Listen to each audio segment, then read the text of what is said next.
let's go ahead and dive right into it. First question comes to us from Hank, and it is, how much does the racket, weight, brand, model, etc. matter? Well, Hank, there's kind of two different modes of thought here, and we're going to cover both of them. The first one very, very briefly. So, first of all, does it matter? Well, yes and no.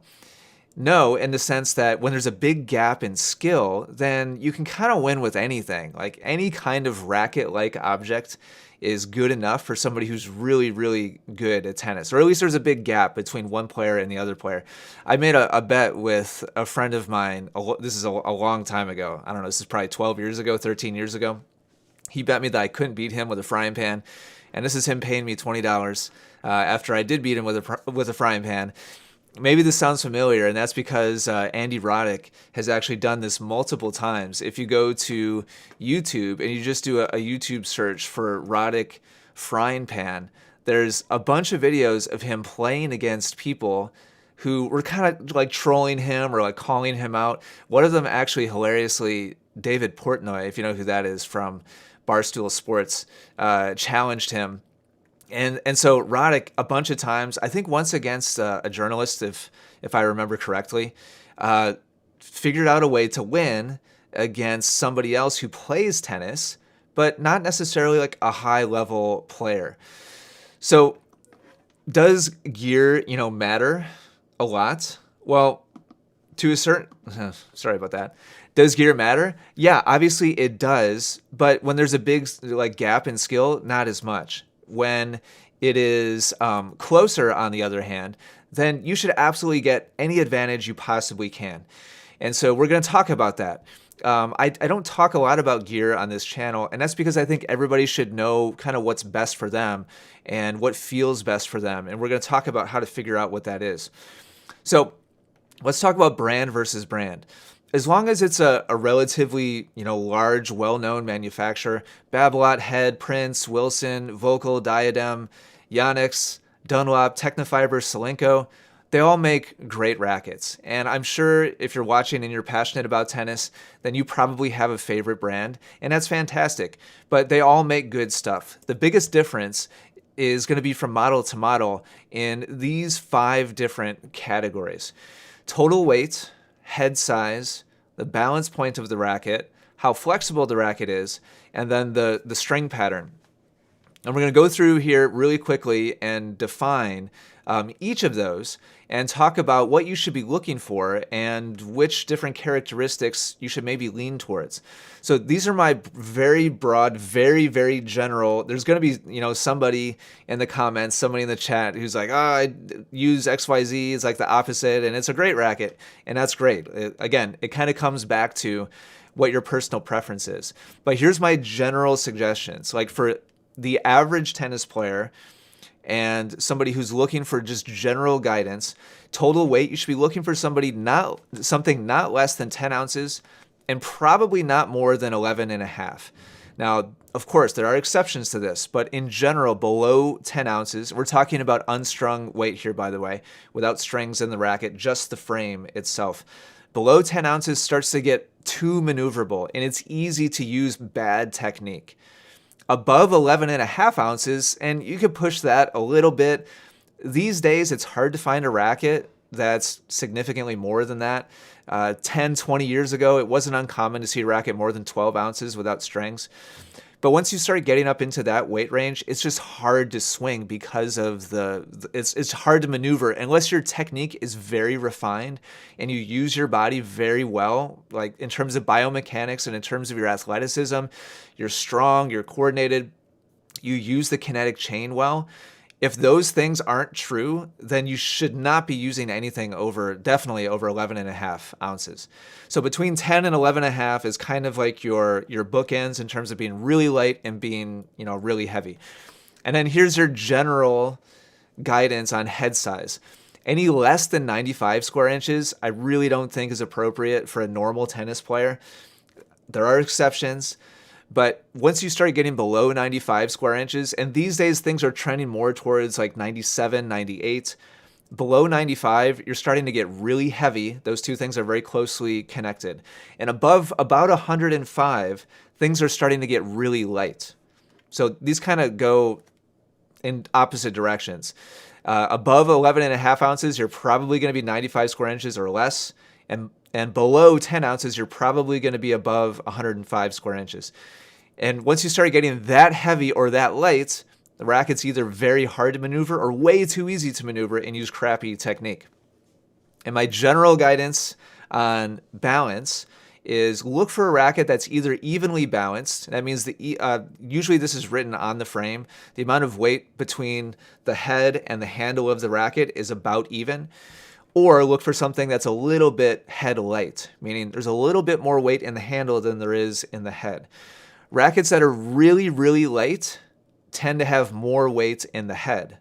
And rackets that are really, really heavy tend to have more weight in the handle. And so look for something that's about balanced or maybe a little bit more weight in the handle. General advice for, generally speaking, generally for tennis players, this is going to be your best bet. In terms of flexibility, totally 100% personal preference. There's very, very high-level players who use very stiff rackets and players who use very flexible rackets. And string pattern also totally personal. String pattern means how close together the strings are. Or another way of saying that is how many strings are literally go in the racket, how many are going up and down, and how many go side to side. A very dense string pattern, there's going to be a lot of strings, and that tends to feel a little bit more like a board. And a more open string pattern tends to feel a little bit more powerful and tends to feel like, actually, I think technically you can create a little bit more spin with a more open string pattern. So these are general broad suggestions. And again, going back to kind of the main manufacturers, first, as long as it's a major manufacturer, really doesn't matter a whole lot. You're going to get a good quality product from any of them. And then you should start to figure out which of these things, which of these different criteria, in which direction feels best to you. And nobody can really tell you that. Like, I can't tell you what racket's going to feel best to you. So my top suggestion is demo again, demo a lot of rackets until you kind of start to narrow down. Okay, like I know my weight range, like anything lighter than this, really doesn't feel very solid. Anything heavier than this really feels like I just can't swing it. Figure out what that is for you. Balance range, same thing. Head size range, same thing. And you'll start to narrow it down. Get to know your likes and dislikes, what pairs best with your style of play, what feels best to your body, and just what makes you feel confident, swing confident, and play confidently on the court. It's going to be different things for different people.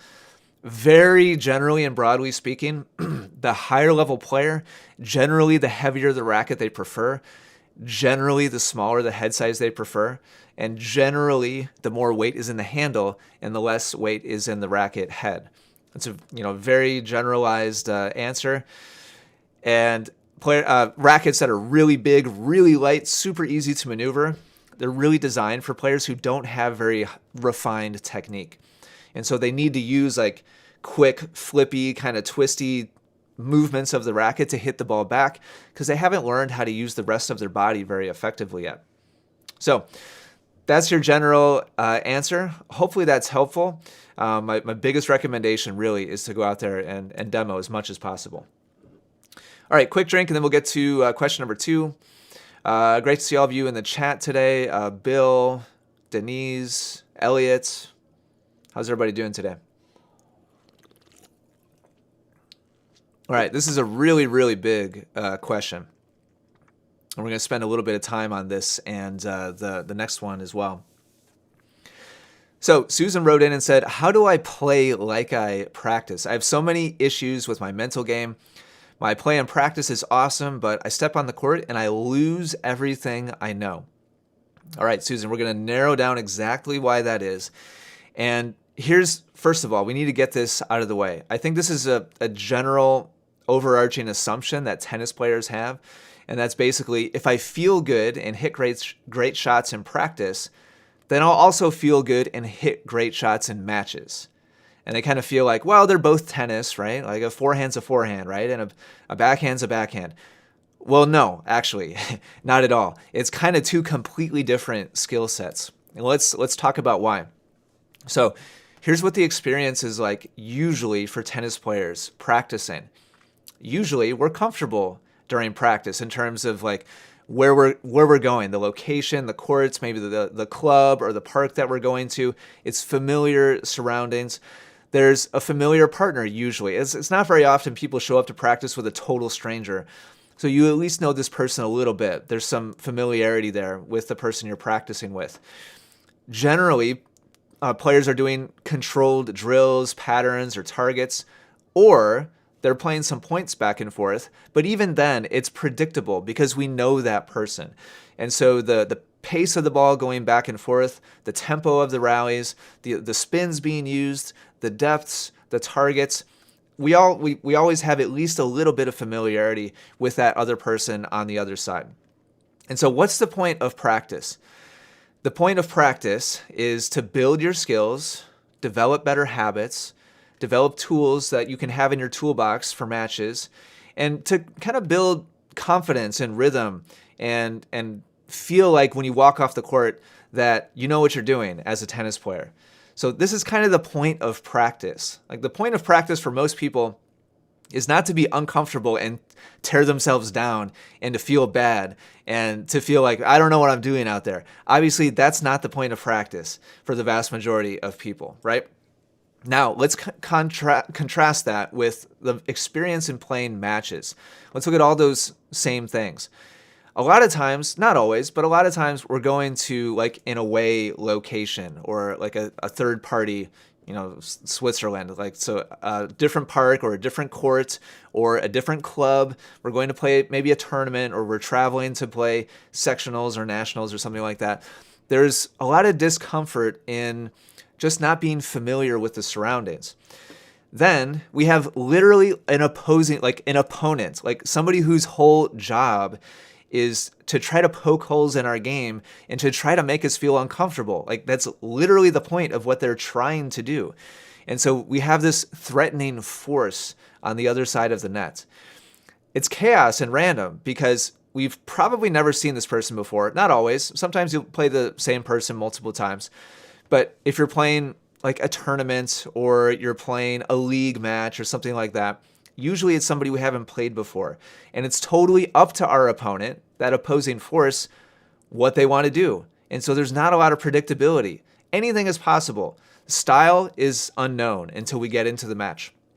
Their targets, their strengths and weaknesses, the depth that they hit, the spin that they hit, the pace that they hit, the rhythm that they hit the ball with, the rhythm and tempo between points, how much time. The whole thing is just a black box. And we have no idea what's going to happen.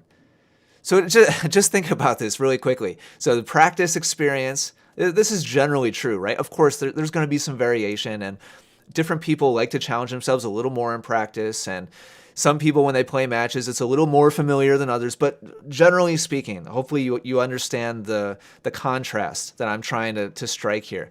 The practice experience, everything is familiar, comfortable, controlled, predictable. The point is confidence.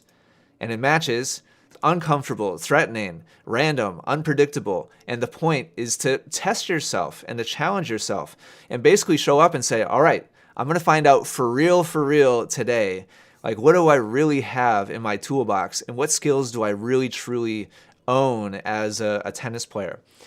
So this isn't a mistake on this slide. What we need to do, this is the match experience qualities, right? What we need to do is ask ourselves the question, how do we bring these things into practice? So these are all the same things that happen in match play. How do we inject some of this into our practice so that the only time that we come face to face with it isn't just when it really counts and it's match play and the environment's completely different. The whole point of the environment in matches is to make us uncomfortable. Like that's literally the point, is to be uncomfortable. Like that's the whole point of what our opponent is trying to do on the other side. So how can we bring some of this discomfort into practice? Well, here's a couple suggestions just to kind of get the juices flowing a little bit and to start thinking about it and maybe come away with a couple ideas here. First of all, inject pressure, stress, and anxiety on purpose into practice play. I'm not saying this has to be every practice, the whole practice, the whole time is just all about making you as uncomfortable as possible. But think about little ways that you can do that. So keep track of score. Have there be a winner and a loser more often in practice. Add consequences. Somebody maybe has to do burpees or push-ups or some line touch sprints, or buys the beers afterwards, or buys dinner or lunch afterwards, or makes a social media post saying how great the other person is, or something that ideally you really don't want to happen, so that it creates that little bit of stress, that little bit of anxiety. And think about maybe changing your location, going to a completely different tennis court at a totally different place than you're used to, making it feel different and new. Maybe ask people to come and watch, or maybe record yourself and post it on the internet. These are all ways that you can inject pressure and stress and a little bit of variability into your practice. Other ideas: set up games, patterns, and opponents that you don't like. Back before I played Ben, aka Most Exhausting Player, Scott, who, aka Angry Old Man, he and I both played Ben, and we did a couple training sessions together where we mimicked Ben's style of play. Now, Scott and I are both pretty aggressive, attacking mentality kind of players, but we sat back and we did a bunch of side spin and loopy shots, hit with a lot of height and depth, and just basically push the ball into the middle of the court. We would never actually play that way.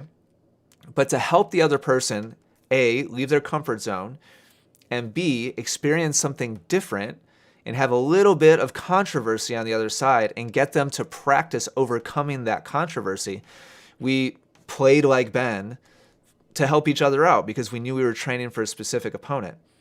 So think about ways that you can set up patterns, different opponents, different games.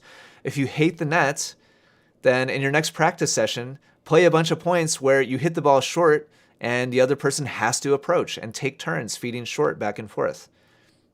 Figure out what you really dislike and inject a little bit of that discomfort, and you'll be better in matches. So ultimately, here's the goal, is feeling good and hitting great shots in uncomfortable, challenging environments, and not just during practice. You need to put some kind of discomfort and some kind of obstacle in the way during practice more often. And then it's not going to be so weird when you go and play a match. It's not going to feel like it's a night and day difference. And holy cow, what am I doing? It's not going to feel so foreign anymore. And you'll be able to hit your best shots when it really matters the most because you prepared on purpose that way in the first place. So, was it Susan? Yeah. Hopefully that's helpful. It's a really good question. And I hope you took away some really specific things that you can do, some ideas now to make your practice a little bit more effective relative to actually, playing well in matches.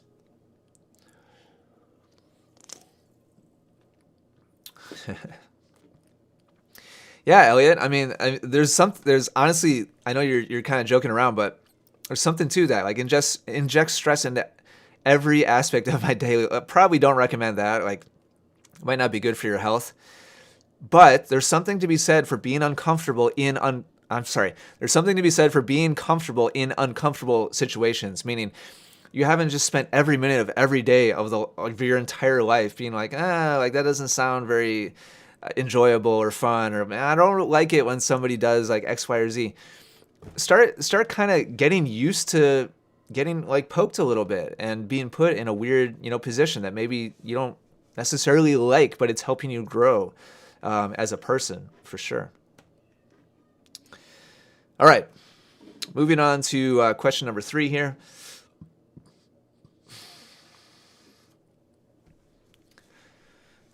This question comes to us from Chris. How do you cut down the spin on your second serve and increase speed? I feel my serve has too much spin and not enough speed. So Chris, we're going to talk about specifically exactly how to kind of turn the dial or turn the knob a little bit between speed and spin on your second serve. Congrats on being able to hit so much spin. A lot of players would love to have that problem. So this phrase I use a ton in my coaching. The face sends it, the path bends it. What that means is at contact, wherever the strings are facing, the ball is going to go in that direction. And whatever direction the racket is moving in, the path of the racket determines how much and what kind of spin is on the ball. And so something really important that I want you to consider is that the pros on their second serve, The ball doesn't move as fast on their second serve on average, but they swing just as quickly. Their racket is moving just as fast, but the ball doesn't. And that's because they swing in a different direction. And so if we know that and understand that, then we can basically fine-tune the amount of speed and the amount of spin that's on our serve, or any other shot in tennis for that matter. So let's look at a case study here, an example of Tim Smyczek, name maybe you recognize. He was a top 100 American player a couple years ago. And I spent some time with him recording serves a while back. And we're going to look at a couple different factors here. This is a flat serve that Tim hit to the tee on the other side. And so we're going to look at the path of the racket. We're going to look at how his body is aligned. And we're going to look at how the racket is facing at contact. So we already know the ball is going to go here, like literally just barely touch the line on the other side. So look at where his body is facing. Look at where his strings are facing. So his body is angled into the courts a little bit. It's not facing his target. This is a really key factor in hitting a high quality serve, is you don't want your body facing your target. It should be a little bit sideways at contact. Look at how the strings are facing right down the middle of the court. And now let's watch the path of the racket. The racket's coming up from behind the ball and then turning and releasing, aka snapping, through contact towards his target. It's not 100% in line with the center of the court, but it's very, very close. And he's releasing the racket right through the ball, right towards his target. And so that means that all the acceleration that he's built up through his racket, all the way up through his body, through his arm, through the racket, into the ball, all that energy is being delivered straight through the ball, straight towards his target. And that's what makes it a flat serve. That's what makes it not have a lot of spin. And so that means Tim here, this is basically his fastball. His flat serve is going to be the serve that travels through the court the fastest. So this is way over on one end of the spectrum. This is how you hit the ball as fast as possible. Square racket, direct path, right towards the target. This is how you hit a fastball and hit the ball as fast as possible. Okay, so now that we've looked at that, let's look at the same player on the same day hitting the same target with a kick serve.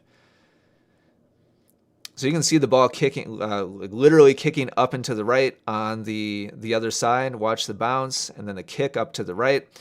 He didn't hit exactly the same target, but it's down the tee. And so let's backtrack here. Let's look at his body position at contact. And you'll see that here, now his body's facing a little bit more sideways. And the reason why his body is a little bit more sideways is because watch the path of the racket. Now, if we draw a line from contact straight down the middle of his racket, and look at the path now, look at how the racket starts on the left side of the line and swings way over to the right side of the line. So this is a very different path of racket. Remember, the face sends it, the path bends it. So if his path is going this way instead of towards his target, then it means he's going to make a whole bunch of spin. This is what makes a kick serve a kick serve. His racket is traveling upwards at contact and also out to the side. So that's why when the ball hits the other side of the court, it kicks up and to the right. Whoops, I hit the wrong thing. That's why the ball does this on the other side, is because right at contact, his racket is moving up and out to the side. And so that's what puts the spin on the ball. Now, little point of clarification here. I had like a comment discussion back and forth with a viewer a couple weeks ago about this phrase. You'll notice that the racket face is actually angled a little bit more to the left. It's not exactly towards his target. His target is down the tee, and his racket is angled a little bit more to the left than the tee. And that's to account for all the energy of the racket moving past the ball to the right really aggressively does influence the ball to the right a little bit. But it doesn't have nearly as much influence over where the ball goes as the angle of the racket face. So just a little point of clarification there. the path of the racket when you're hitting a ton of spin does influence the ball and does change the direction of the ball a little bit in that direction, whatever direction the racket's moving. But the angle of the strings is by far, like you're never going to see the strings pointing this way and the ball go, that way, like a 90-degree difference. But what you will see is the racket path going this way and the ball going that way. So ultimately, that's what makes spin, is the path. That's how you hit a flat serve. That's how you hit a kick serve. That's how you hit every type of serve in between. So let's go back to our notes here. So what does this mean? Let's just kind of make a statement of fact and then talk about exactly how you adjust this to hit anything you want in between. So for maximum spin, we want the body more sideways at contact and the path more sideways at contact. The body is a little more sideways so that the body can send the racket off to the side and create tons and tons of spin. So if you're making more spin than you want right now, it means you're probably overdoing this part of it. Your path is a little too sideways and your body is probably facing a little bit too sideways. On the other hand, for maximum ball speed, we want the body facing a little more forwards so that we can send the racket on a flatter, straighter path forwards towards the target through the ball. And that's how we hit the fastest shot possible. So what we just looked at was kind of two ends of the spectrum, and you can do anything in between. So if you want like 80% pace or speed and you want 20% spin, then you can totally do that. You just maintain most of your forward position and most of your relatively forward position. Don't ever face literally forwards with your body. Keep most of your relatively forward position and most of your relatively forward path and just go out to the side a little bit more. And you'll hit a lot of pace and a little bit of spin. Or if you want to add a little bit of pace to a really spinny serve, then keep most of your sideways path, but start swinging into the court a little bit more. And you'll hit a little bit less spin, but more pace or more power. There'll be more speed, but a little bit less spin. And there's 1,000 shades of gray in between. You can literally turn the dial, 1 degree in either direction, hit a little bit more speed, a little bit more spin, or anything in between. Way more speed, way more spin. It's just a matter of practice and training and learning how to turn that dial effectively. And you can hit a million different deliveries, which is really, really cool. Okay, get to question 4 in just a second. First, this Q&A, this coaching session is brought to you by Essential Tennis Academy. If you'd like my personal input and do video analysis for you, answer your personal questions, tell you exactly what to do to reach the next level, make sure you go to essentialtennisacademy.com. I do weekly live Q&As like this where I answer the questions of Academy students. And it's not just like a random, like I pick a couple questions out of a hat. Like I answer every question every week from every student that needs help. And so basically I become your private remote coach. And you can send in videos. I can do analysis on your technique or your strategy, your match play. And there's a huge library of lessons showing you how to develop every part of the game. Your technique, your strategy, your mental game, your fitness, everything. You name it. It's inside of Academy. So go to essentialtennisacademy.com if you'd like me to be your personal coach. And I'm looking forward to seeing you over there. All right, get to question 4 here in just a sec.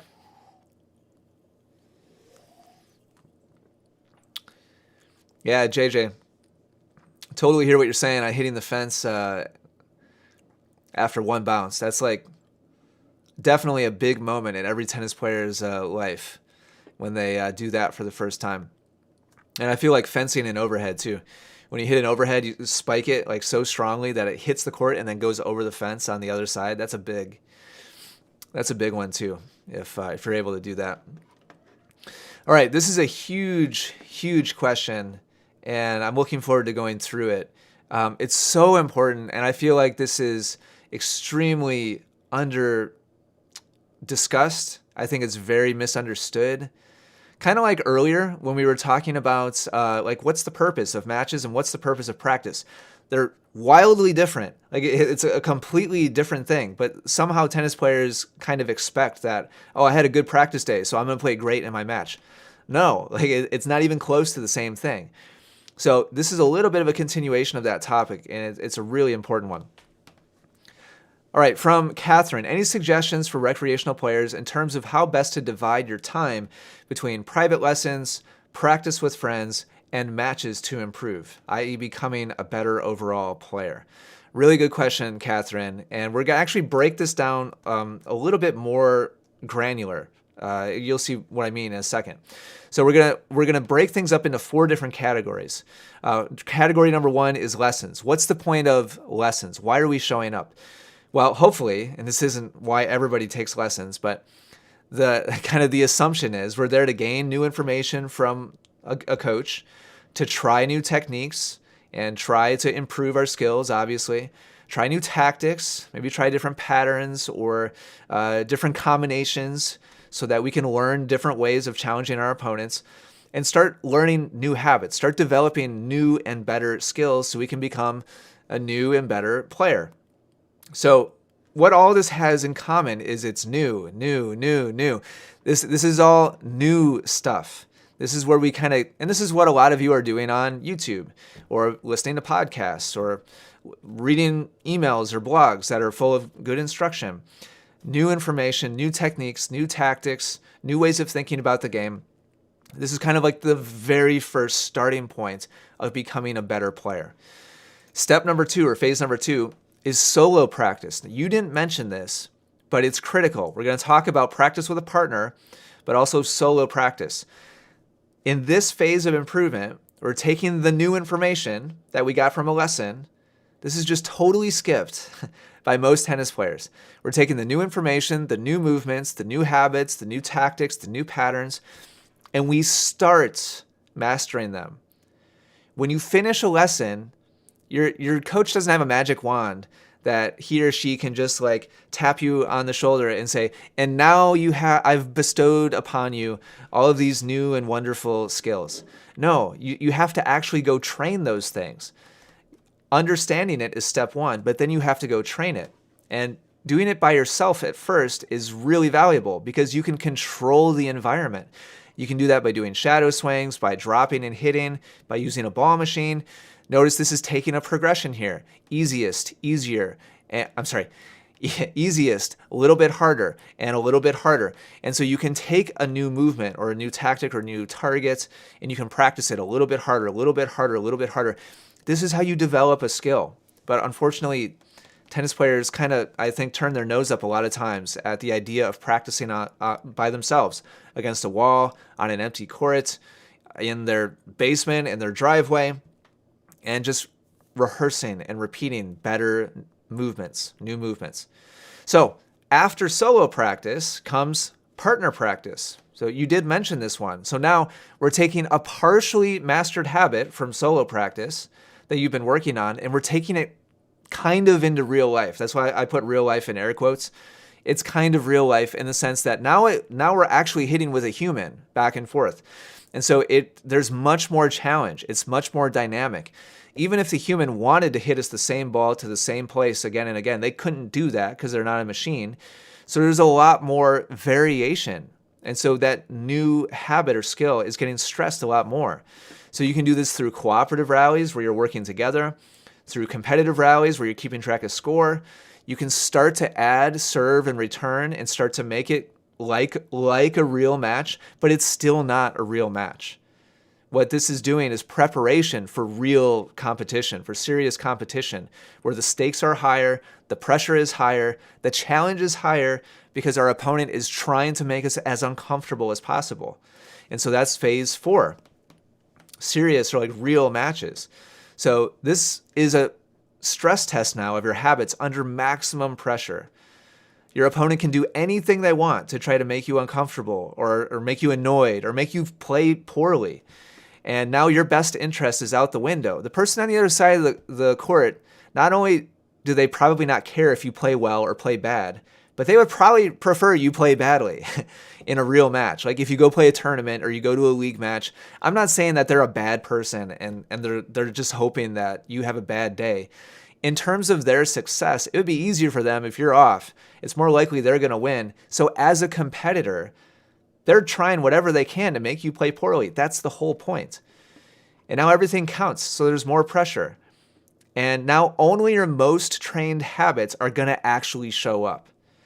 So the stuff that you learned about in your lesson on Tuesday, and you're like, oh man, this is great. You hit a couple amazing, forehands, couple of incredible serves. You walk off the court, walking on air and you feel incredible.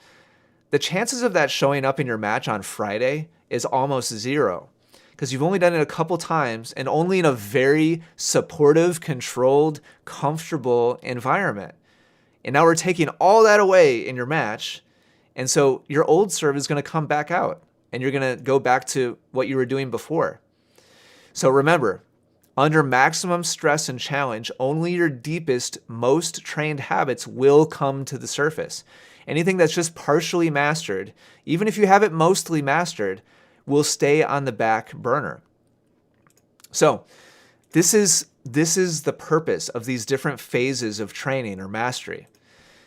So there's lessons. It's just about gaining new stuff. There's solo practice. Now, this is just the first couple baby steps of learning and mastering the new thing. Then there's partner practice. Now it's starting to be kind of like real life. And then there's serious matches. This is maximum stress, maximum pressure, where you're being just pushed all the way to the breaking point. And so anything that's not really, really, really mastered is not even going to be useful. It's not even going to show up for you. So back to the original question. How best to divide your time? So how do you divide your time? We have to lay this groundwork first because I just feel like there's such misunderstanding about what the purpose is and what's being accomplished in each of these different kind of types of time being spent on the court. So how do we divide our time between practice and matches and lessons? Well, let's see, who is this? Catherine, here's what I want you to consider. These are questions you have to answer. And until you know the answers to these questions, I can't actually give you like, oh, you do 20% and 30% and 40% and 20%. Like, oh, that's how you split it up. And that's the best way. No, you have to know the answer to these questions. Which phase of execution is most important to you? Some people could care less about serious competition. And they just want to go out there and have fun, hit with their friends. Yeah, maybe they'll play a match, but it's like against the person they always play a match against. And so they don't need the hardcore like stress and pressure of like going to a tournament because they're just never going to do that. So which of the four phases are most important to you? And listen, some people just take lessons. I know because I've been at clubs where these people, believe it or not, like those of you watching on the internet, like you probably don't believe me, but there's all kinds of tennis players in a private club environment who are just professional lesson takers. I know this is mind blowing probably to a lot of you, but they'll show up twice a week for a lesson and that's all the tennis they do. They hit with the coach gives them like some tips and they work on it, on Tuesdays and Thursdays. And they don't do anything else. They don't do solo practice. They don't do partner practice. They don't play real matches. They're just professional lesson takers. And I'm not saying that in like a condescending or like judgmental way at all. I'm just letting you all know, like just for context, like that's a real thing. So which of the four phases are most important, Catherine, to you? And question number 2, are you optimizing for wins or just to develop skills? This is a whole spectrum too. Some people don't care how they look, what stroke they use, what racket they use. They don't care about they don't care how pretty it is. They just want to get the win. And frankly, it makes them satisfied and they feel accomplished when they win with ugly strokes. We all know somebody, like that, right? Or do all you care about is you just want to look like Roger Federer? We also know somebody like that too. And they look pretty, but they lose like every time they play a real match. Two totally ends of the spectrum. You have to know, like, where are you on that spectrum? And then number 3, what time horizon are you optimizing for? Are you looking for your best possible game, your best possible self this season? Or are you thinking, man, 5 years from now, I will sacrifice and take however many steps back I need to this year and next year and the year after that, so that 4 years from now, I've built like the best possible version of myself on a tennis court? You have to be able to answer these questions before you can decide how to split up your time. So here's 2 quick examples. So just total like hypothetical examples here. All you care about is wins in the short term, like this season. So all you care about is your win-loss this season, and that's it. You don't care how it looks. You don't care how ugly it is. Like, you just want to win right now. Well, we don't need anything new. Forget lessons. Like, in fact, the last thing we want is a whole bunch of new like thoughts and like, oh, you should swing low to high and make sure your unit turn is more coiled, and oh, you should practice your inside out. Like, no, you don't want any of that stuff just kind of bogging you down. We don't want to inject a bunch of new ideas or skills or movements. So just forget about lessons. And because we're not really taking in anything new, we're going to minimize solo practice. What we really need is lots of partner practice with serve and return to mimic like a real life points, a real life match, and lots of real matches. Those are the reps we need. We need keeping track of score with a winner and a loser, with either a partner or with a real opponent, and we need to just totally maximize that end of the spectrum. So, as example 1, there's a lot of players like this. Example 2, all you care about is skills development over the next 5 years. So now we're way over on the other end of the spectrum. Instead of win-loss, we're thinking skills. I just want to look pretty. I want to develop, because that's what's satisfying to me, is like I get my most of my joy from just doing it right. I don't care if I win or lose. I just want to do it the right way. I work with a lot of players like this. And their target is like, let's say 5 years from now. Okay, well now we need lots of input. We need good lessons that are showing real information about the reality of your habits right now. And you need lots of solo practice to take those new techniques, those new skills from 0 to like 1, and from 1 to 2, and from 2 to 3. Like we need to build up the foundation. And so lots of lessons and lots of solo practice is really critical. And you want to minimize partner practice and only make it really controlled, like cooperative rallies. Because if you go play a bunch of points, all that new stuff that you're learning about and practicing is totally going to go out the window. You're not going to use your new forehand, your new serve, your new backhand. When all of a sudden the score is on the line and you're playing against your nemesis, like your friend, but the person who you really want to beat on the other side, it's a game to 10, you're not doing your new stuff. You're going to do the old stuff. And so ideally, we're not playing any real matches either, because that's the highest stress. And so all your old stuff is going to come back out. So I'm just setting up 2 hypothetical like scenarios here, just so you understand. So two ends of the spectrum. Most players are going to fall somewhere in between. And so you need to figure out like where you are, and then based on hopefully your understanding now of the purpose of each of these 4 types of training, you can split up your time wisely so that you're developing the right things for your goals. If I don't know the answers to those questions I talked about a second ago, I can't possibly prescribe to you how to spend your time. Knowing what you're shooting for is critical. So ask yourself those questions, and you'll be on your way. All right, quick drink, and then we'll go to the 5th question here.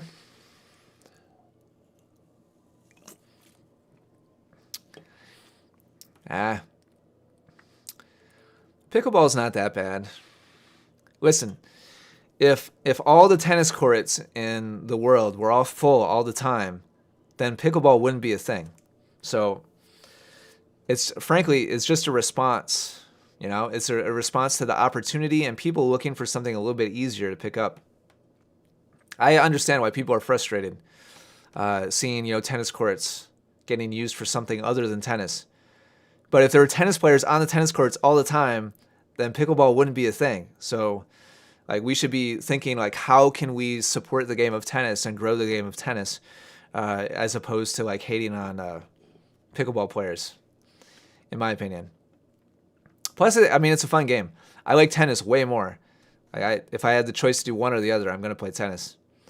But pickleball is a lot of fun.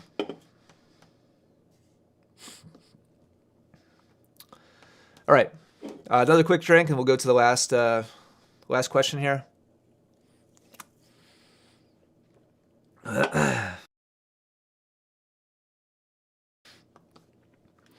All right, this is a really interesting. This is just kind of a opportunity for me to get kind of nerdy here, which I appreciate. I like this question a lot.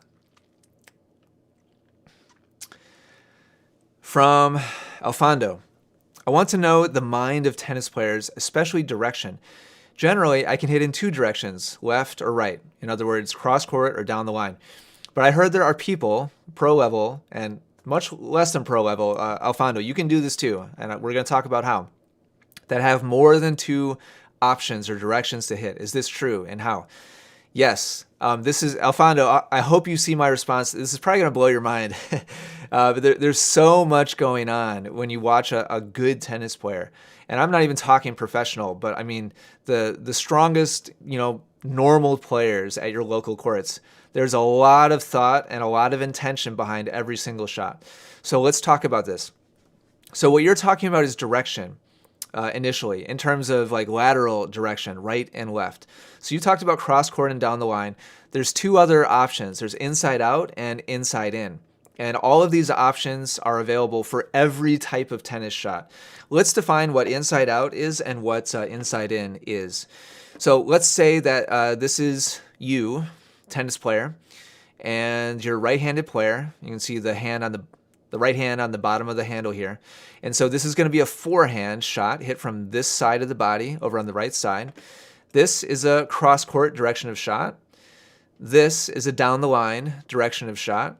Now let's say that this player wanted to hit an inside-out forehand. Well, an inside-out forehand is hit from the other side of the court, cross-court.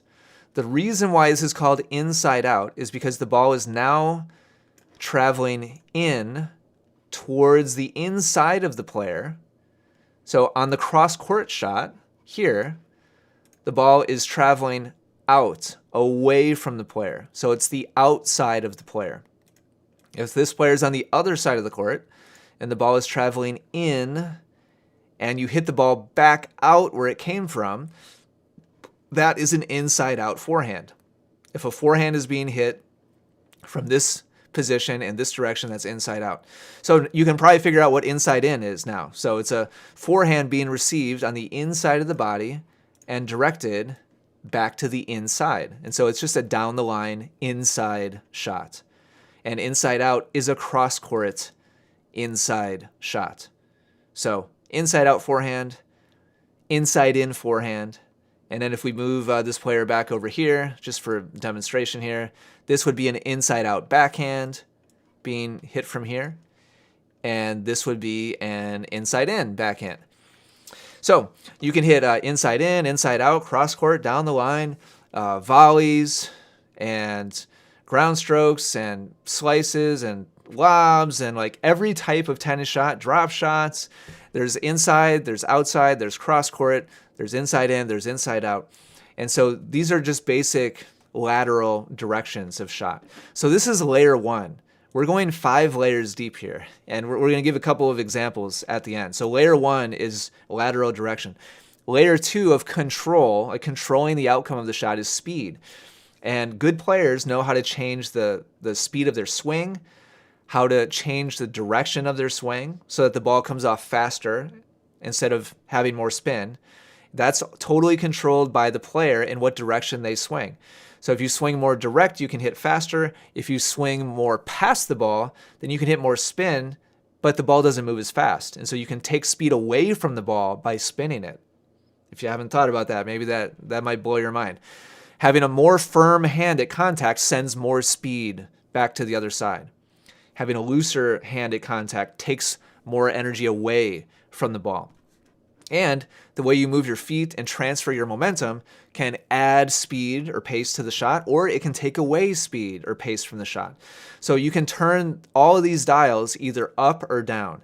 Swing speed, direction, firmness of hand, footwork and momentum transfer. You can either use all of these to go harder or softer. So this is layer 2, is speed. Layer 3 of control is height. So we can go low over the net on purpose for offense when we're attacking. We can go high over the net for defense when we're in trouble and we want to buy time. Or we can kind of split and go halfway in between for neutral when neither player really has the advantage or disadvantage and you're just kind of sending the ball back and forth. Then you want to send the ball at about a medium height over the top of the net. And just for context, medium is, depending on the level, about 3 feet or 4 feet over the top of the net. Low over the top for offense, that would be like 6 inches or 12 inches, like a foot over the top of the net. High over the net for defense, now we're talking like 10 feet or 12 feet over the top of the net. So in addition to the net, on top of the net. So that's height. So we've talked about direction, we've talked about speed, we've talked about height. The fourth variable here is curve.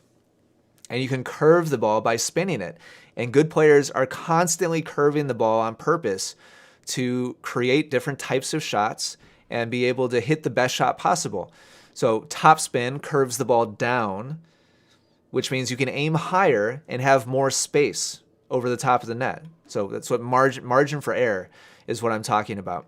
Side spin bends the ball right to left or left to right. You can do that with volleys. You can do that with a ground stroke. You can do that with a serve and curves the ball right to left or left to right. And you can use backspin to buy time. It causes the ball to hang or float in the ball a little bit longer. Or you can use it on a low shot to make the ball skid and travel through the court lower after the bounce. That's the fourth variable. And now the fifth one, which is kind of a combination of all the other ones, but it's separate, like it's independent enough that I feel like it's important to talk about, is depth. So we can draw opponents forwards or hit it at their feet by hitting the ball short on purpose. We can hit the ball deep on purpose to attack and push an opponent away from us, create more space between us and the opponent, and also to take away time by hitting closer to where they're standing, back at the baseline, if they're on the baseline. Or we can hit halfway in between to leave ourselves a lot of space for consistency so that there's a lot of margin for error. So all of these are being calculated in real time by good players. I mean good players, like top level college players, professional players are actively managing all of these at the same time. Direction, speed, height, curve, and depth. They're managing all of it like in 3 dimensions, all at the same time. So let's do a couple of examples here just to show you how all of this comes together. So let's talk about a doubles example. So let's set up a shot, like a real shot in a real point scenario where the direction is going to be inside out, low over the net, short in the court, with backspin and slow on purpose. So this is a shot you've definitely seen done on purpose. So we've got a doubles point here, and let's say that the ball lands short in the court over here. Let me get this arrow out of here. And this player is coming from in the corner, running upwards towards the ball, and so receiving a ball coming in towards her backhand. Let's say she hits a slice shot just over the top of the net, short in the court, so it just clears the net. It's a sharp angle, goes off the court. The way that she's able to hit that shot is by checking all of these boxes. It's inside out direction, low over the net, short in the court, a backspin shot, and slow and relaxed, soft, to keep it short in the court and not have it go wide and actually miss it. So isn't that crazy? Like that's like a conscious effort by a good player to check 5 different boxes to hit that target. That's nuts, isn't it? So, I mean, the game is really deep when it really gets down to it, the control that good players have. And so that's one example. Let's talk about a singles example. So let's set up a cross-court shot with medium height, deep in the court, with topspin, and fast. So totally different. These are all completely different variables. So let's set this up really quick. So we're talking about a singles point now. So the player on this side, let's say, is receiving a backhand ground stroke. So the ball is coming in this direction, going across the player to their backhand. And so they're going to aim on purpose. Oh, geez, this might be hard. There we go. So they're going to aim on purpose at a medium height, so like 3 or 4 feet over the top of the net, with topspin, with a fast swing, and aim deep in the court on purpose to try to push their opponent back into an uncomfortable position. So cross court, medium height, topspin, with a fast swing. That's the kind of scenario or situation in a ground stroke exchange back and forth where this player might be consciously wanting to check all these boxes. And just to be really clear, after a while, this just kind of becomes intuition. So I keep saying consciously. What I really should be saying is purposefully or intentionally. They're not like literally thinking to themselves, okay, on this one, I'm going to hit it cross court and high, and I'm going to aim deep, and it's going to have backspin, and I'm going to swing slow. Like they're not literally like telling themselves that consciously. I shouldn't have used that word. What I should have used is intentionally or purposefully. They're in a split second making the choice to check all those boxes to hit exactly the right shot to fit exactly the right scenario. So my recommendation is to just start, like, if half of this was like new to you and you're like, holy crap, like I didn't know like there's so much going on. Don't overwhelm yourself by trying to master all this at once.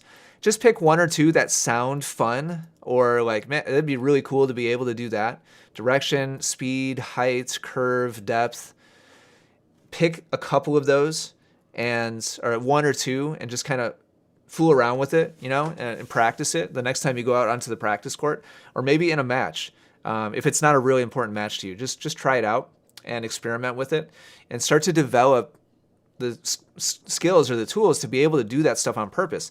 Because once you can do it on purpose, then you can match the shot to your situation, and now you can start to become a much better tennis player instead of just being reactionary and like whatever you receive, you just kind of like, you just kind of freak out at the last second and just hit whatever like comes to mind, and you just kind of wing it at the last second and just hit it back. Good players are thinking purposefully about all of those things all at the same time. And so you should be adding some of that into your game too. All right. Thank you, everybody, for hanging out today. If you'd like me to answer your questions, maybe in a future episode, one of these live streams, then leave them in the comments down below. Not the live chat. I see all of you in the live chat right now. I can't go back later on and scroll through all the chats. So if you have a question you'd like me to answer as soon as the stream is done, which I'm about to finish it, just refresh the page and leave a comment with the question you want me to answer. And I'll do my best to get to it in a future live stream. I can't guarantee it, but I'll do my best. Like I've got, I don't know, a big backlog, probably 40 or 50 questions. I just started doing these. I've probably got 40, 50 questions all in a folder. So I'll get to it when I get to it. Or if you'd like me to be your personal coach and be right there to help you each and every week, go to essentialtennisacademy.com. And you can check it out for free for a whole week. Do one of these live sessions for free, and check out all the other coaching there as well. So thanks, everybody, for hanging out today. Really appreciate it. Thanks for your support. I hope you learned something today. I hope something in here was valuable to you and helps you reach your goals and play better tennis. Thanks so much. I'll catch you guys next time.